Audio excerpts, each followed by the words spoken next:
We have head coach Matt Painter. Raise your hand. We did I put these, Casey, or Betsy. Hey, Matt, if you can, give us 3 words to describe the effort of your team tonight. 3 words. I'm more of a sentence guy. Great ball pressure. With the 3 words that you wanted. Could you expand? Well, you said 3 words. I know, and you're capable of Yeah. No, I thought, the difference in the game was, having it at 29-9, and then they never really got back into where the game was, fighting, where it was, down 10, down 12, whatever it might have been. But I thought our ball pressure, especially, I thought CJ set the tone. Those 8 turnovers that they had in the first, 8 minutes, 7 minutes, I thought set the tone for the game, and obviously they didn't have as many going forward. They ended up with 22, but we kind of know how that feels. Like when our first Big Ten game, we had 24 turnovers, against Penn State, and they just got us from the onset, and we just never recovered from it. We never regrouped. We never, just like slowed ourselves down.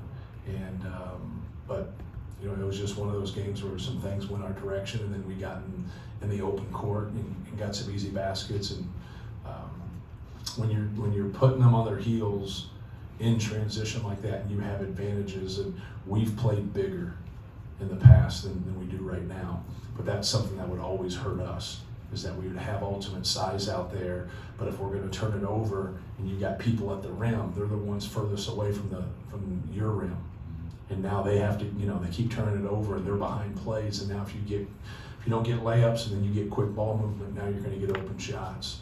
So I just thought that was the difference in the game. It just set such a tone for us, and it got us in a rhythm offensively also. And your contributions from 9 guys.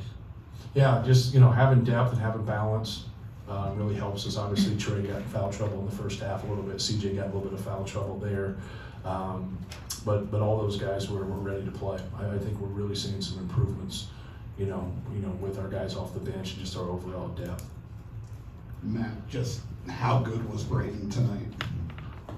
Yeah, as he starts a game and just getting into a rhythm is one thing in terms of shooting the ball and making decisions and playing, but I thought he was active defensively too. He got some steals, got into passing lanes, was just really active on both ends. But I thought his reads tonight, he just kept things simple. Took his jump shot when it was there, kept shooting even though he missed all 4 of his threes. He kept looking for it, and that's what we need for him. But he had an overall, just a good, complete game. Justin. Matt, you forced 2 turnovers the first 2 possessions. Knowing how lethal this team could be offensively, Michigan, how important was that to kind of get them out of a rhythm and disrupt what they want to do early in this game? Right, just being able to pressure and and not allow them just to have things be fluid, right? And they're very unique in the way Danny Wolf will play to go along with the 3 guards that can work you downhill. So they're great at getting downhill and driving the basketball. You see there in the second half, they had a 5-6 minute stretch where they just kept attacking the rim, and that's what they want to do for 40 minutes. And so I think that got them on their heels where they weren't the aggressor. When you see when they're the aggressor and they're attacking, things really open up for everybody else. But it's just one of those games for us where we got off to such a good start. They never really quite got into their rhythm. So. Matt, you talked about using 9 guys, and I'm sure there are people who play inconsistent minutes who aren't pleased with their roles at times, but how do you navigate keeping everybody pleased or happy enough with just buying into a role over the course of 35 to 40 games? Yeah, well, winning's good enough. If you ever find someone that's upset about winning, then they probably shouldn't be in your locker room. And then you're like, well, this guy can do more, he can do that. Like, well, you're putting that ahead of what's most important for us. And, everybody wants to be Braden Smith and do their. Braden Smith earned the right to have the ball in his hands and to play that way. He has the skill set and he has the game. So we really just get guys to understand of playing to their strengths and just keep playing to your strength, and don't get away from that, and just be fundamentally sound. It was one of our main things to start the game that we just kept harping on in practice. Just keep things simple, be fundamentally sound, play through shot fakes, and now just make easy, simple plays. But yeah, it's part of a team, right? It's part of coming and you hope that can help you in recruiting because you have ultimate success. Like kids got to think more of, I want to win a Big Ten championship, I want to play in the NCAA tournament, I want to advance in the NCAA tournament, instead of like, I want to play the most minutes and I want to shoot the most. Like if you can find those guys that want to be in that role, there's nothing wrong with that. But if you're not quite there yet, now just keep getting better, keep growing, keep helping us win, and that's going to give you the best chance to get to that role. Hey Matt, you've got 3 true freshmen with significant roles in your rotation. What do you see from those guys now that you didn't see early on? Yeah. Well, I think Jakari Harris is more comfortable out there. He's more comfortable shooting the basketball. I think it wore on him when he struggled shooting the basketball. I could relate to it because I started a season one time 1 for 17. So like misery loves company, so I went to talk to him. You're not as bad as I am. But like you can see he's more comfortable out there. Raleigh, it was great for Raleigh. He had a couple air biscuits against Oregon, and to be able to knock those 2 threes down, that had to, to really feel good. And then CJ's just, he's just hung in there. He's impressed everybody from day one with his effort and playing hard. And he can make shots, he can guard the basketball, and it's really kind of that niche, that we needed. But like G's coming in and guarding people, Miles is coming in, guarding people, and then trying to balance things out and playing through Trey and Braden and really playing off those guys. Setting aside that Braden just had foul trouble on Tuesday, through this stretch where his defense is really ramped up, he's done it generally without fouling. Why is he able to do that so well, to kind of create havoc without generally causing those fouls? Yeah, well, more than anything, it's, be aggressive defensively when you see blood in the water. So when you have an advantageous scenario to be aggressive, be aggressive. But if they don't show weakness, be solid. And I think that's just being instinctual.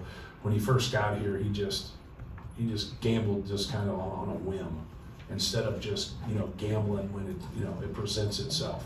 When it doesn't present itself, you have to be solid. And he's done a really good job of that. The way we kind of orchestrate and anchor things, whether you're posting up or you're in a ball screen, ISO on the wing, or you're driving the baseline, when he can be out and make that read right there, he ends up getting a couple steals that way. Sometimes he's the guy on the ball, or he's the guy helping right there. But if we can get him over there in that, we can't set that up, right? Where they go with their guys. But when he's in that role for us, kind of as a free safety, it really helps us. Dusty May touched on this just when he watched you guys lose to Ohio State. He was disappointed because he knew how you guys were going to come in. And I know you try to keep your team even keeled no matter what. Right. But just talk about kind of the switch that they seem to flip tonight and seem to have flipped in the Yeah. past. It's a great sign. I thought it was a great sign for us the way we struggled offensively at Washington and Oregon, but we still won the game. I thought that was a great sign for our team, and tonight was a great sign from just getting off the canvas. It doesn't feel good to lose. Nobody likes that. Just like I don't know who Michigan has next, but I would think that this game will help them. Help sharpen your pencil a little bit and get you ready for your next opponent. So I was glad that our guys responded, and you never really look at it from an offensive standpoint. Like you hope shots go in, you hope to execute, you're going to work things, you're going to, we get ourselves prepared in that area. But if it doesn't go, can you beat a really good team? Like today, we played okay offensively. So that's the whole thing. If we don't play well offensively, but we still get good shots and we don't turn it over, I still think we win this game. Because defensively we did some really good things. And so that's what we're really trying to get to. And then if you're going to beat great people, especially on the road, like a lot of times you gotta be better offensively. You gotta if you can keep making baskets and setting your defense, you just continue to make it harder on them. Casey. Matt, about a month ago, you guys are 75th in defense. Now you're closing in on top 20.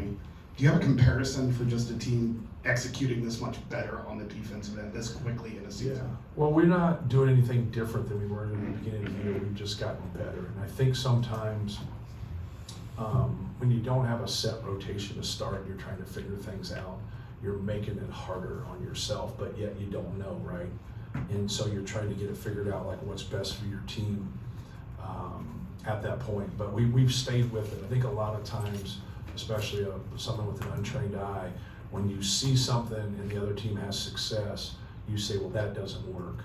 But in reality, you're normally making mistakes. I always say sticking to our rules. Like, stick to our rules and what we're doing. When you stick to our rules and you do what we work on and what we drill, normally they're not going to have success. It's normally us breaking down and them taking advantage of that breakdown. So, like, how we guard the ball, or how we, handle the post, or like whatever it might be. This is what we started in June. We felt like, we could have lineups with no rim protection when Daniel wasn't out there. And we also thought physically, like, where is he going to be as he goes through the Big Ten season, right? We didn't know. So I just felt like we had to do some things a little bit different, because I didn't feel like we had the rim protection necessary. Doesn't mean we can't be good defensively. You don't have to have a shot blocker, but man, does it help when you do, because they erase mistakes. And right now, like, we just don't have that. So we got to do a better job containing the dribble. We got to do a better job of keeping the ball out of the paint.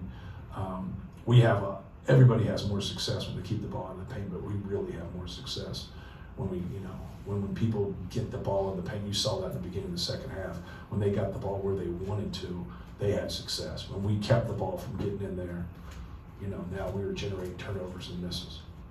In the back and the second. Matt, I don't know if you already asked this, but if you wouldn't mind talking the X's and O's of your defense tonight to really make it difficult on a team that, had a lot of... Great offensive team. I would say just the uniqueness of their team for us was a little challenging, because you don't know how to navigate something you don't normally see. So like Danny Wolf really puts you into a bind that you're just uncertain about, because like, who else is 7 foot coming off of ball screens, ever. So like that kind of had us like back and forth, like, what should we do here? He's so good at just finding that roll guy, and then like he's so good at just working downhill. And then you go with the other athleticism and the skill level of those players. I thought we defended well, but I also thought in that first half they had some good looks not go down. And I think sometimes on the road, like, you get that benefit, right?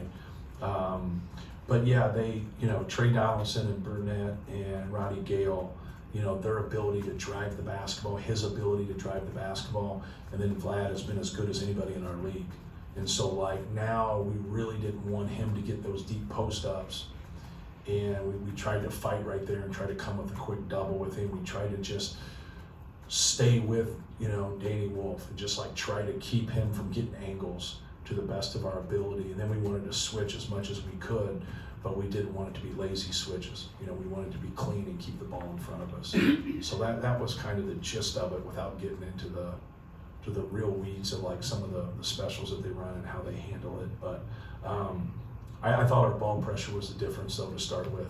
I just thought kind of jarring them, getting a couple steals at half court, getting a couple pick sixes, that really got us going. And then like they never got into what they really do. They did, but they didn't, right? It's not one of those fluid things. You watch them play and you're like, on tape, it gets frustrating. Like, you're like, how in the hell are we going to stop them, right? Like, it's just one of those deals. But your defense has got to help you. And I thought our defense helped us tonight. Sam, last one. Matt, this isn't really basketball related, but just your tennis shoes, the coaching staff tennis shoes Right. that cancer patients designed, Right. and someone is going to pay thousands of dollars for these tennis shoes, but which ultimately goes back and helps these kids hopefully live a better life, or as good a life as they're capable of living. Right. How special is that for the team and the coaches, that these are things you maybe take for granted at times, and then something like this happens that can really help out. Yeah, just great, like more ideas. We've done a lot through Coaches vs. Cancer and the American Cancer Society, and just events and different things. But anytime we can do things of this nature, just for the overall awareness, more than anything. But it was really cool that, we had, kids that are cancer patients, like, design our shoes and have our shoes, and now we can auction and raise money, to help, go against this dreaded disease.